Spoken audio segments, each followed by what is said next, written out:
नमस्कार साथियों। आइए शुरू करते हैं आज की अपनी नेक्स्ट वीडियो। और दोस्तों, कल की वीडियो में हम लोगों ने बात की थी खिलजी वंश पर, और आज दोस्तों आप सभी के बीच में हूँ अपने जो नेक्स्ट दोस्तों आपका जो वंश आया, जो आप कह सकते हैं, उसी पे डिस्कस करेंगे हम लोग, जो कि है तुगलक वंश। तो दिल्ली सल्तनत का दोस्तों अगला वंश आप सभी के लिए लेकर के आए हूँ। इस बात पर डिस्कशन करेंगे हम लोग, और सारे महत्वपूर्ण बिंदु जैसा मैं आपको हमेशा बताता हूँ एक एक करके। तो आइए डिस्कस करते हैं दोस्तों। शुरू करते हैं तुगलक वंश, जिसका कार्यकाल की शुरुआत होती है 1320 से 1414 ईस्वी। और मैं आपको बताना चाहूंगा कि यहाँ पर तीन मुख्य आपको सुल्तान नजर आएंगे, और जिनका मैं पूरा विवरण आपको दूंगा, और उसके बाद एक एक करके हम लोग डिस्कस करेंगे जितने भी परीक्षा के दृष्टिकोण से महत्वपूर्ण बिंदु हैं आपके, उन सभी पर। तो आइए शुरू करते हैं दोस्तों। सबसे पहला प्रश्न जो इस आपका बना है इस वंश को लेकर के, मैं आपको बता दूं कि सबसे अधिक समय तक शासन करने वाला ये प्रश्न बना हुआ है कि ऐसा कौन सा दिल्ली सल्तनत का ऐसा कौन सा वंश है जिसने सबसे अधिक समय तक शासन किया था। तो याद रखिएगा, सबसे पहला बिंदु और महत्वपूर्ण बिंदु यह है कि वो है आपका तुगलक वंश, जिसका कार्यकाल 1320 से 1414 ईस्वी तक रहा। दूसरा बिंदु अगर बात करें तो अब मैं आपको बताना चाहूंगा, यहां पर दोस्तों आते हैं आपके तीन मेन शासक, जिन्होंने दोस्तों, या तीन सुल्तान आप कह सकते हैं, जिन्होंने राज्य किया। तो आइए दोस्तों मैं आपको बताता हूं। सबसे पहला नाम आता है इसमें गयासुद्दीन तुगलक, जिसका कार्यकाल 1320 से 1325 ईस्वी तक रहेगा। दूसरा नाम आता है MBT, मतलब मोहम्मद बिन तुगलक, जो कार्यकाल इसका है, यानी जो शासन करेगा 1325 से 1351 ईस्वी तक। और तीसरा दोस्तों जो मुख्य यहाँ पर शासक रहा है, जिसने शासन किया है, वो था आपका फिरोज शाह तुगलक, जिसका कार्यकाल 1351 से 1388 ईस्वी तक रहा है। अब हम लोग सबसे पहला महत्वपूर्ण अपना टॉपिक, या महत्वपूर्ण जो आप कह सकते हैं, गयासुद्दीन तुगलक के बारे में दोस्तों डिस्कशन करने वाले हैं। आइए शुरू करते हैं दोस्तों। बात करें गयासुद्दीन तुगलक की, तो 1320 से 1325 तक इसका दोस्तों शासन रहा है, इसने कार्यकाल, मतलब आप कह सकते हैं इसका रहा है।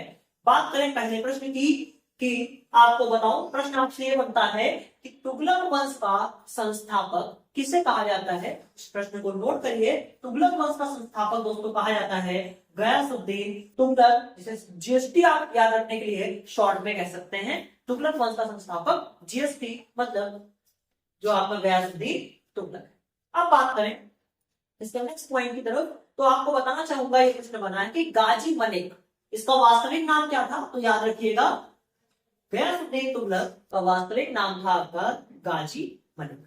अगला प्रश्न जो सबसे ज्यादा बार बना हुआ है दोस्तों, आपको बताना चाहूंगा, सिंचाई के जो साधन दोस्तों है, विशेषकर मैं अगर बात करूं नहरों की, तो उसका निर्माण करता, या कह सकते हैं कि इस व्यवस्था को शुरू करने वाला कौन हुआ है। तो याद रखिएगा, यही गयासुद्दीन तुगलक। ये प्रश्न अपने आप में बहुत ही महत्वपूर्ण आपके लिए हो जाता है, इसलिए क्योंकि ये बहुत ही बार पूछा गया है कि भारत में सबसे पहले नहरों का प्रचलन, मतलब जो ये नहरें बनाने की व्यवस्था थी, इनका प्रारंभकर्ता कौन है। तो गयासुद्दीन तुगलक है।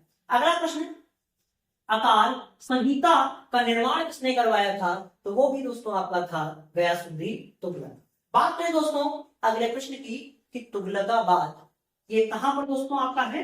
ये आपका ये शहर पड़ता है दिल्ली में, और इसकी स्थापना कराने वाला भी गयासुद्दीन तुगलक।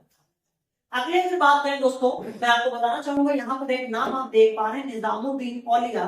और निजामुद्दीन औलिया दोस्तों गुरु हुआ करते थे किसके, किसी गयासुद्दीन तुगलक। दोस्तों मैं आपको बताना चाहूंगा कि यहाँ पर ये इसके गुरु हुआ करते थे, लेकिन किसी बात पर इनमें विवाद होता है और उनकी दुश्मनी होती है। और मैं आपको बता दूं कि ये इसके जो बेटे हुए, इसका बेटा हुआ है, इसका गयासुद्दीन तुगलक का, इसका नाम दोस्तों आपको बता दूं, ये आगे चल करके यही आपका दूसरा आप शासक देखेंगे, मोहम्मद बिन तुगलक, जिसको दोस्तों जूना खां के नाम से भी जाना जाता है, उसका भी, उनके भी गुरु हुआ करते थे। ये दोनों के गुरु थे। और आपको बताते हैं कि विवाद के बाद में ये करते क्या है, ये इन्हीं के बेटे के द्वारा गयासुद्दीन तुगलक की हत्या करवा देते हैं।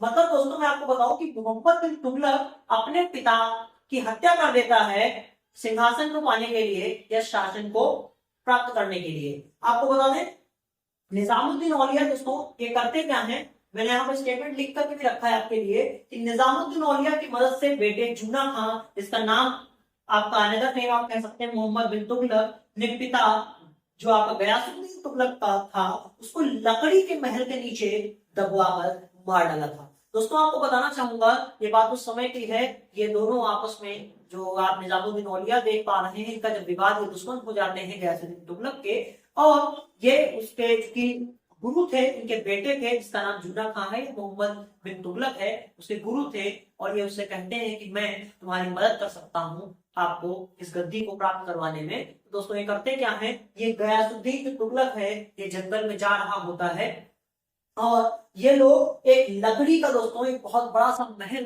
लकड़ी का बनवा करके उसको टांग देते हैं, और जब ये रास्ते से जा रहा होता है तो वो लकड़ी का महल गिरवा करके उसी के नीचे इसको दबवा कर मार डालते हैं। और उसके बाद दोस्तों जो अगला शासक आपका बनकर तैयार होता है वही दोस्तों, इसीलिए आप अगला जो डिस्कशन हम लोग करेंगे वो मोहम्मद बिन तुगलक के ऊपर करेंगे। तो बात करें अगर अगले बिंदु की, तो अगला बिंदु आपका बनता है 1325 ईस्वी में दोस्तों बुगारा खां का विद्रोह होता है। और आपको बता दूं कि 1300 दोस्तों यहाँ पर एक बिंदु रह गया था, मैंने बाद में मेंशन किया है, 1323 ईस्वी में दोस्तों पूछा जाता है कि सुल्तानपुर के बारे में दोस्तों पूछा गया है। तो तेलंगाना को दोस्तों इसने जीत करके तेलंगाना का ही नाम दोस्तों कर दिया था सुल्तानपुर। दोस्तों अंतिम प्रश्न आपको बताना चाहूंगा जो बना हुआ है कि यहाँ पर एक प्रश्न निजामुद्दीन औलिया से बना हुआ था कि महबूब ए इलाही की जो दोस्तों उपाधि है वो किसे प्रदान की थी और किसने।